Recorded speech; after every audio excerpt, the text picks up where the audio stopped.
We are on the afternoon break in the questioning of HN53 at the undercover policing inquiry. HN53 was the detective inspector of the Special Demonstration Squad from 1998 until 2005. When we came in after lunch, Mitting intervened, as he's been doing a lot more lately as we get towards the end. He asked for the application for phone billing records we brought back up, and really took HN53 to task about the characterization of within the document. Where he got this idea from? What was it based on? HN53 claimed it had come from the undercover officers, from the reports. We were shown the reports. There was no sign of any registration file, as he suggested it might have come from, and it was clear that it was a completely fictional depiction of Rosa. John Mitting did not call HN53 a liar, but he used every other word possible, I would suggest, to go up to that point. HN53 embarrassed himself, had no real answer, stumbled over his words. We then went in to his managing of James Thompson and looking at Operation Lime, which HN53 was responsible for the investigation into. He maintains a fiction that he had no knowledge of the sexual relationships. We've been taken to a number of documents that show that clearly can't be the case. I'm joined by Dave Morris. What did you make of it? I mean, where do you start, really?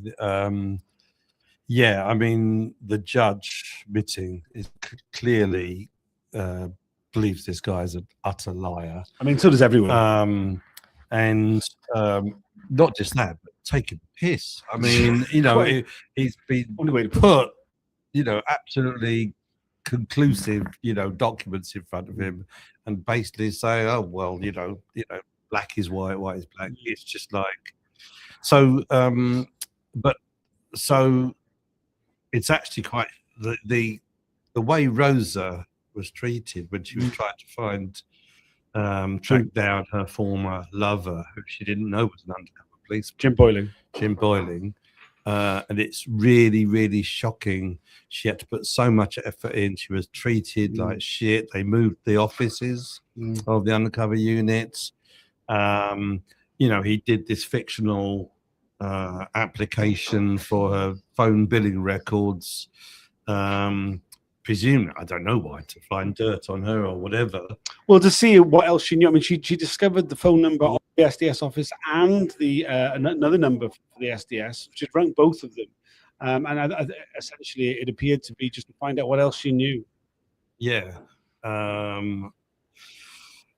it's really incredible stuff. And then, you know, if that's not heavy enough, I mean, Mitting made it quite clear that, you know, Rosa is the victim, very much, and you know, she was being treated by the SDS as the problem. And then James Thompson. I mean, where do you start with James Thompson? This guy was utterly corrupt, out for as much overtime as he could get, had relationships with women, forged passports, you know, had fake identities. You know, that he wasn't supposed to have, disobeyed orders, you name it, he did it. But the report in July, I think it's July 2001, which said what a highly principled and effective officer, terrific guy, you know, grade 1 performance review. And then like 2 months later, it's like, oh God, this guy, he's disobeying us. So what else? And then they start investigating his hotel bills in Indonesia, and I mean, this is unbelievable stuff that the taxpayer is paying for these so-called spy cops to travel around the world and have relationships and basically, you know, cash in. It's incredible stuff. I mean, even I think, you know, for this witness, obviously James Thompson. Oh yeah, well, obviously about James Thompson. You know, significantly, he'd faked this entire plot, so-called plot, where animal rights activists were theoretically going to be buying a gun and taking revenge on someone that had been run over one of their comrades at a hunt sabotage.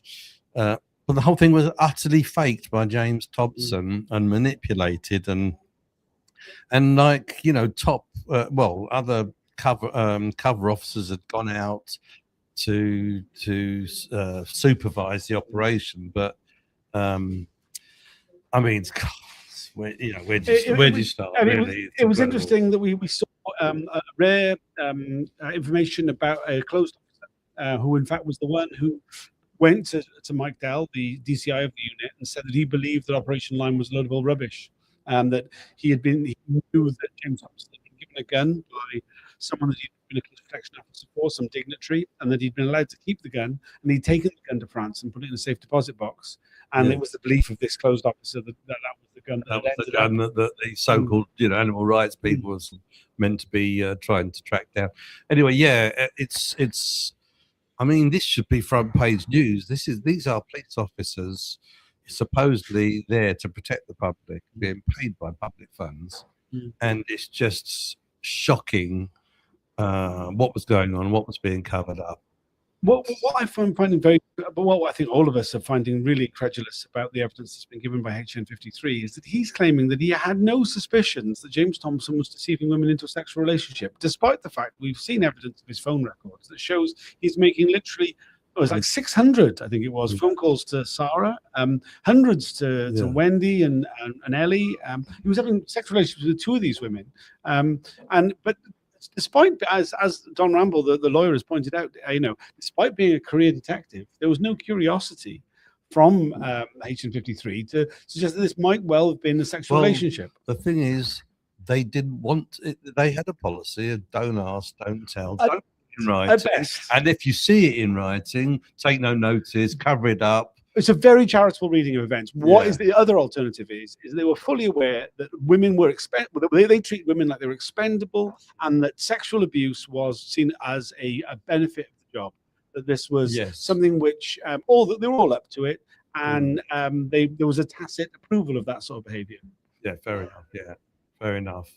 And it's good for their cover. And everything else. Yeah. But essentially, the further we go with HN53, the more he denies knowledge of any of the sexual relationships, despite the fact that we've got a situation where his DCI says that he was aware of that Thompson was deceived. Everyone else, basically. And his sergeants, they were all aware. They've admitted they were aware. He claims that he didn't know. And it's the case with Rosa as well.